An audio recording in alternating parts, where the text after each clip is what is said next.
স্বাগত বন্ধুরা, মিনুর গপ্পসপ্পর আসরে আজ শোনাতে যাচ্ছি রবীন্দ্রনাথ ঠাকুরের লেখা গিন্নি গল্পটি। ছাত্রবৃত্তি ক্লাসের ২-৩ শ্রেণী নিচে আমাদের পণ্ডিত ছিলেন শিবনাথ। তাহার গোবদারি কামানো, চুল ছাটা এবং টিকিটি হ্রস্ব, তাহাকে দেখিলেই বালকদের অন্তরাত্মা শুকাইয়া যাইত। প্রাণীদের মধ্যে দেখা যায় যাহাদের হুল আছে তাহাদের দাঁত নাই। আমাদের পণ্ডিত মহাশয়ের দুই একত্রে ছিল।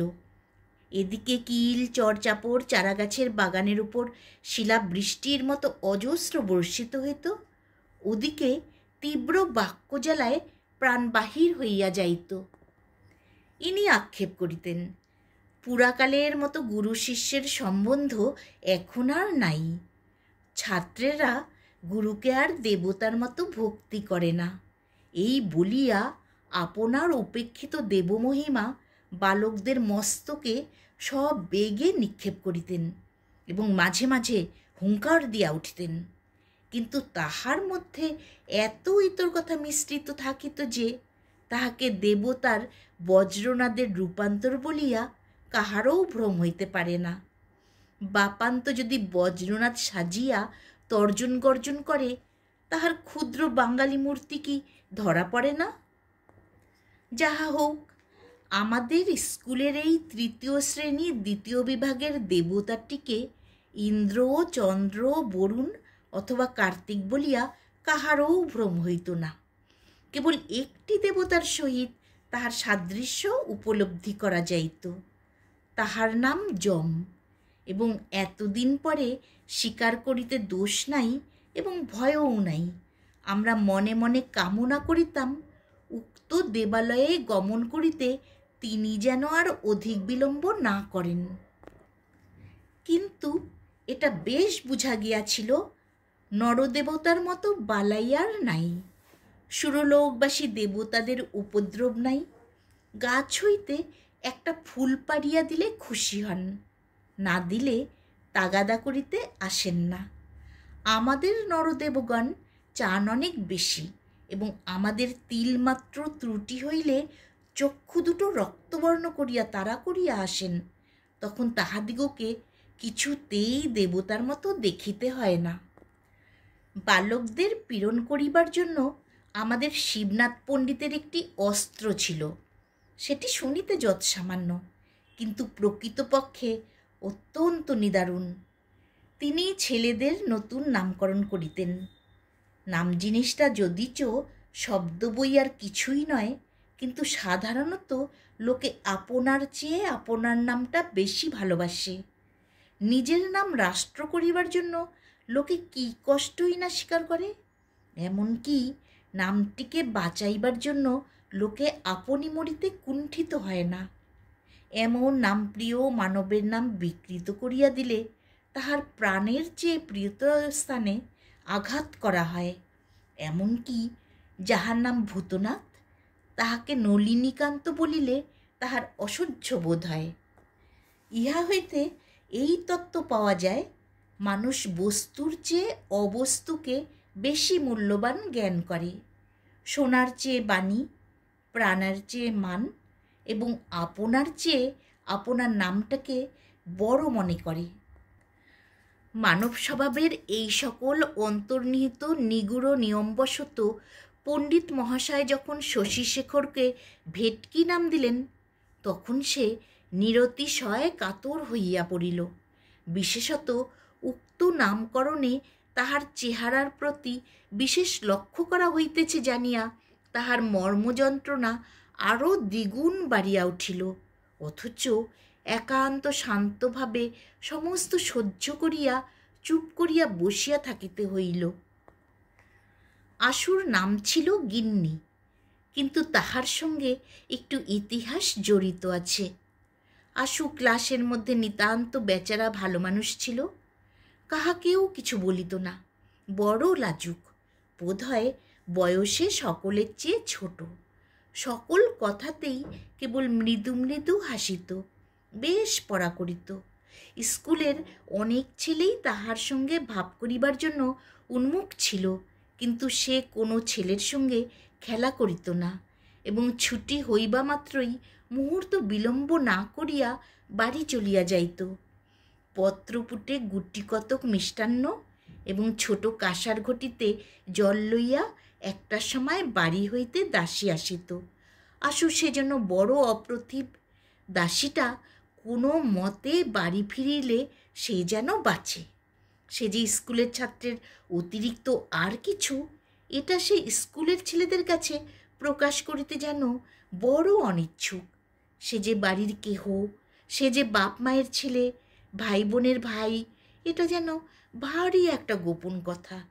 এটা সঙ্গীদের কাছে কোনো মতে প্রকাশ না হয়, এই তাহার একান্ত চেষ্টা। পড়াশোনা সম্বন্ধে তাহার আর কোনো ত্রুটি ছিল না। কেবল এক একদিন ক্লাসে আসিতে বিলম্ব হইত এবং শিবনাথ পণ্ডিত তাহার কারণ জিজ্ঞাসা করিলে সে কোনো সদুত্তর দিতে পারিত না। সেজন্য মাঝে মাঝে তাহার লাঞ্ছনার সীমা থাকিত না। পণ্ডিত তাহাকে হাঁটুর উপর হাত দিয়া পিঠ নিচু করিয়া দালানের সিঁড়ির কাছে দাঁড় করাইয়া রাখিতেন। চারিটা ক্লাসের ছেলে সেই লজ্জা কাতর হতভাগ্য বালককে এইরূপ অবস্থায় দেখিতে পাইত। একদিন গ্রহণের ছুটি ছিল। তাহার পরদিন স্কুলে আসিয়া চৌকিতে বসিয়া পণ্ডিত মহাশয় দ্বারের দিকে চাহিয়া দেখিলেন। একখানি স্লেট ও মসি চিহ্নিত কাপড়ের থলির মধ্যে পড়িবার বইগুলি জড়াইয়া লইয়া অন্য দিনের চেয়ে সংকুচিতভাবে আশু ক্লাসে প্রবেশ করিতেছে। শিবনাথ পণ্ডিত শুষ্ক হাস্য হাসিয়া কহিলেন, এই যে গিন্নি আসছে। তাহার পর পড়া শেষ হইলে ছুটির পূর্বে তিনি সকল ছাত্রদের সম্বোধন করিয়া বলিলেন, শোন, তোরা সব শোন। পৃথিবীর সমস্ত মধ্যাকর্ষণ শক্তি সবলে বালককে নিচের দিকে টানিতে লাগিল, কিন্তু ক্ষুদ্র আশু সেই বেঞ্চির উপর হইতে একখানি কোচা ও দুইখানি পা ঝুলাইয়া ক্লাসের সকল বালকের লক্ষ্যস্থল হইয়া বসিয়া রহিল। এতদিনে আশুর অনেক বয়স হইয়া থাকিবে এবং তাহার জীবনে অনেক গুরুতর সুখ দুঃখ লজ্জার দিন আসিয়াছে, সন্দেহ নাই। কিন্তু সেই দিনকার বালক হৃদয়ের ইতিহাসের সহিত কোনো দিনের তুলনা হইতে পারে না। কিন্তু ব্যাপারটা অতি ক্ষুদ্র এবং দুই কথায় শেষ হইয়া যায়। আশুর একটি ছোট বোন আছে। তাহার সমবয়স্ক সঙ্গিনী কিংবা ভগিনী আর কেহ নাই। সুতরাং আশুর সঙ্গেই তাহার যত খেলা। একটি গেটওয়ালা লোহার রেলিংয়ের মধ্যে আশুদের বাড়ির গাড়ি বারান্দা। সেদিন মেঘ করিয়া খুব বৃষ্টি হইতেছিল। জুতা হাতে করিয়া ছাতা মাথায় দিয়া যে 2-4 জন পথিক পথ দিয়া চলিতেছিল, তাহাদের কোনো দিকে চাহিবার অবসর ছিল না। সেই মেঘের অন্ধকারে, সেই বৃষ্টিপতনের শব্দে, সেই সমস্ত দিন ছুটিতে গাড়ি বারান্দার সিঁড়িতে বসিয়া আশু তাহার বোনের সঙ্গে খেলা করিতেছিল। সেদিন তাহাদের পুতুলের বিয়ে। তাহারই আয়োজন সম্বন্ধে অত্যন্ত গম্ভীরভাবে ব্যস্ত হইয়া আশু তাহার ভগিনীকে উপদেশ দিতেছিল। এখন তর্ক উঠিল, কাহাকে পুরোহিত করা যায়। বালিকা চট করিয়া ছুটিয়া একজনকে গিয়া জিজ্ঞাসা করিল, হাগা, তুমি আমাদের পুরুত ঠাকুর হবে? আশু পশ্চাৎ ফিরিয়া দেখে শিবনাথ পণ্ডিত ভিজা ছাতা মরিয়া অর্ধসিক্ত অবস্থায় তাহাদের গাড়ি বারান্দায় দাঁড়াইয়া আছেন। পথ দিয়া যাইতেছিলেন। বৃষ্টির উপদ্রব হইতে সেখানে আশ্রয় লইয়াছেন। বালিকা তাহাকে পুতুলের পৌরোহিত্যে নিয়োগ করিবার প্রস্তাব করিতেছে। পণ্ডিত মহাশয়কে দেখিয়াই আশু তাহার খেলা এবং ভগিন সমস্ত ফেলিয়া এক দৌড়ে গৃহের মধ্যে অন্তর্হিত হইল। তাহার ছুটির দিন সম্পূর্ণ মাটি হইয়া গেল। পরদিন শিবনাথ পণ্ডিত যখন শুষ্ক উপহাসের সহিত এই ঘটনাটি ভূমিকাস্বরূপে উল্লেখ করিয়া সাধারণ সমক্ষে আশুর গিন্নি নামকরণ করিলেন, তখন প্রথমে সে যেমন সকল কথাতেই মৃদুভাবে হাসিয়া থাকে, তেমন করিয়া হাসিয়া চারিদিকের কৌতুকহাস্যে ঈষৎ যোগ দিতে চেষ্টা করিল। এমন সময় 1টার ঘণ্টা বাজিল। অন্য সকল ক্লাস ভাঙিয়া গেল এবং শালপাতায় 2টি মিষ্টান্ন ও ঝকঝকে কাঁসার ঘটিতে জল লইয়া দাসী আসিয়া দ্বারের কাছে দাঁড়াইল।